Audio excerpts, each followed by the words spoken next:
एक बार माता पार्वती जी ने भगवान शंकर से कहा, प्रभु ये संसार सागर बड़ा विचित्र है। तो शिव जी ने पूछा, पार्वती आप संसार में रहती हो, आप मृत्यु लोक में रहती हो, आप इस भूमंडल पर रहती हो और आप ही कह रही हो कि संसार सागर बड़ा विचित्र है। हाँ प्रभु, ये संसार बड़ा विचित्र है। और शिव जी ने पूछा वो कैसे? पार्वती जी बोली, प्रभु जिसको दुख मिलता है उसको दुख ही दुख मिलता चले जाता है, और जिसको सुख मिलता है उसको सुख ही सुख मिलता चले जाता है।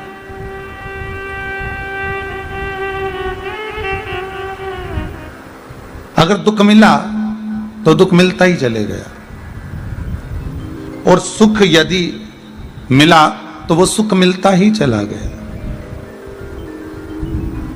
मेरा केवल इतना सा निवेदन है भोलेनाथ शंभु कि अगर किसी ने मान लो दुख झेल लिया, उसको दुख मिल गया, तो फिर उसको उस दुख से थोड़ा सा तो निजात मिलना चाहिए, थोड़ी तो राह मिलना चाहिए।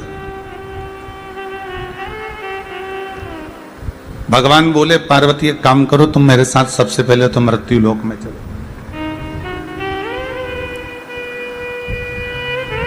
आप मेरे साथ पहले पृथ्वी पर चलो, और इस मृत्यु लोक में जहां अपन कैलाश पर बैठे हुए हैं, तो कैलाश से छूटकर अपने गांव में चलते हैं।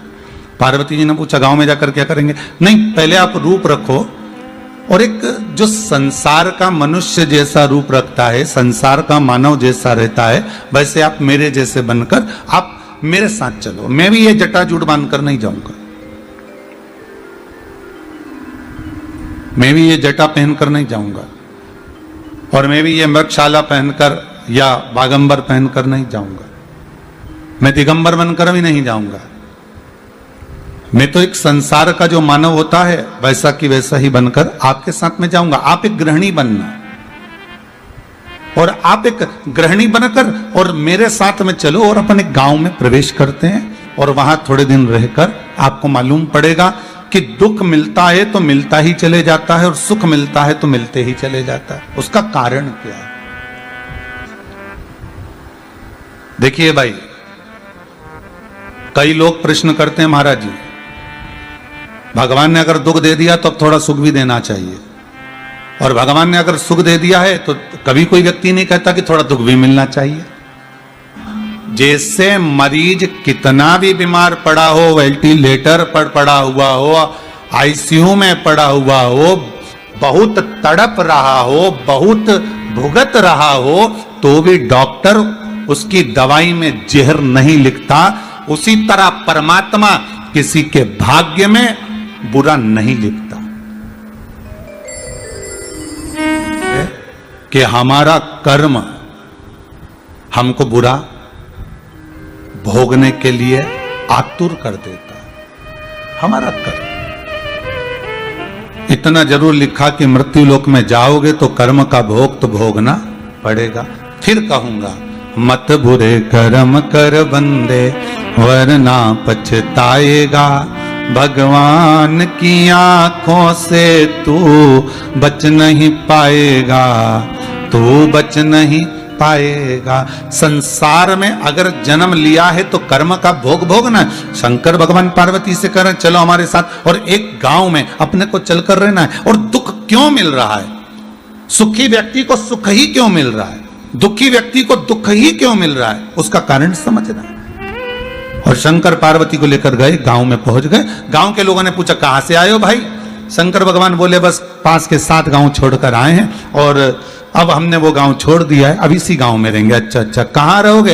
ये हमारा झोपड़ा पड़ा है, इसमें रह लीजिए। हाँ भैया। शंकर पार्वती उसमें रहने के लिए गए। पार्वती जी बोली, खाएंगे क्या? शंकर भगवान बोले, मैं भोजन की व्यवस्था करता हूं, तू जब तक भोजन बनाने की व्यवस्था कर ले।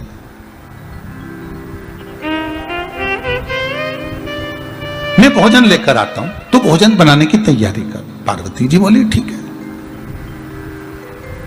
और माता पार्वती जब अंदर गई तो अंदर जाकर देखा कि वो चूल्हा जो होता था ना पुराने समय का, मट्टी का चूल्हा, तो पार्वती जी ने कहा चूल्हा तो है ही नहीं, रोटी काय में बनाएंगे, सब्जी काय में पकाएंगे, भोजन कैसे बनाएंगे।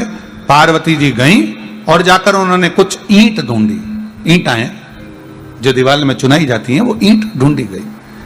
अब पार्वती जी बहुत सारी जगह गई पर वो ईंट नहीं मिली। बहुत ढूंढने के बाद पार्वती जी एक झोपड़े के पास गई, वो झोपड़ा झरझर हो रहा था, वो झोपड़ा टूट सा रहा था, बड़ा कमजोर हो चुका, एक मकान बेकार टूट सा रहा था। उस मकान की ईंट में लेकर आ गई और मैंने लगा दिया। शंकर भगवान ने कहा पार्वती तुम्हारे प्रश्न का उत्तर मिल गया कि दुखी व्यक्ति को दुख ही दुख क्यों मिलता रहता है और सुखी व्यक्ति को सुख ही सुख क्यों मिलता रहता है।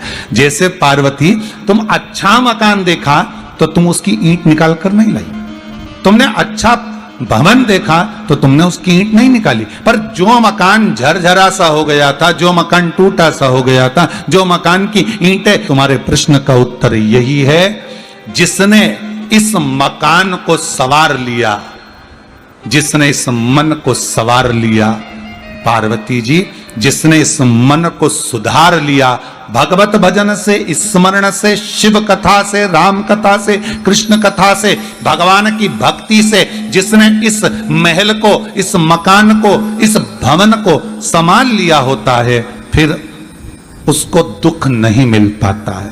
पर जो मकान झरझरा सा हो जाता है, जिसके भीतर काम, लोभ, आसक्ति, वासना, तृष्णा, ये सब जिसके भीतर भराती चली जाती है, बस उसी की ईंट निकलती चली जाए, बस उसी की ईंट निकल रही है। दुख क्यों मिल रहा है? दुख मिलने का कारण क्या है? क्यों तकलीफें मिलती है? उसका कारण क्या है? हम मृत्यु लोक में जन्म तो ले लिए, हम पृथ्वी पर आ तो गए, पर इस पृथ्वी पर आने के बाद हमारा जो कर्म है, हम उस कर्म से वंचित हैं।